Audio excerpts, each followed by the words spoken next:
Masechet Kilaïm, traité Kilaïm, Perek Gimel, chapitre 3, Mishnah Bet, Mishnah 2. Kol min zraim, toutes les espèces de graines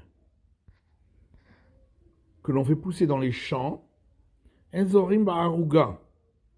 On n'a pas le droit de faire pousser ce qu'on a expliqué dans la Mishnah précédente, 5 sortes dans un petit lopin.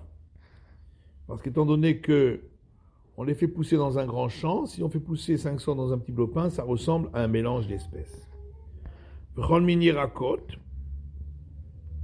Par contre, toutes les sortes de pousses vertes, zorin ba'aruga. Ça, on aura le droit de les faire pousser 5 sortes dans le petit lopin, comme on a vu dans la Mishnah précédente. Hardal, la moutarde, va'afunim ashufim, et les petits pois, minzraim, ça rentre dans le cadre des graines dont on a parlé précédemment.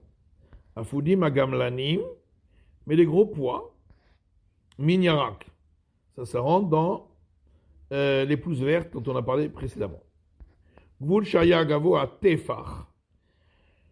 Si le pourtour du lopin de terre de 6 largeurs du poing sur 6 largeurs du poing, et lui-même le pourtour avait une hauteur d'une largeur du poing, et comme on l'a dit, on peut alors faire pousser sur chaque côté de ce pourtour 3 petits carrés, ce qui fait en tout 12. Venit maret. Et on a fait ainsi, et ensuite la hauteur a diminué. Et fait moins qu'une largeur du poing, kacher. Ça reste valable.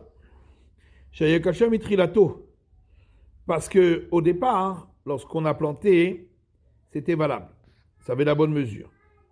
Atelem, un sillon, ve'amat amaim, et une rigole qui est faite pour amener l'eau.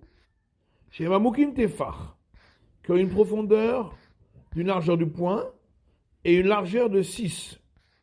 Zorim le Tochan, Shlosha Zeronim, on pourra ensemencer dedans 3 petits carrés de graines, Echad Mikan, Vechad Mikan, Vechad Bensa, un de chaque côté et un au milieu, puisque si chaque carré de graines a la mesure d'une largeur de poing de chaque côté, alors entre 2 carrés, il y aura une largeur et demie du poing, ce qui est la mesure nécessaire, comme on l'a vu, de séparation entre les types de graines.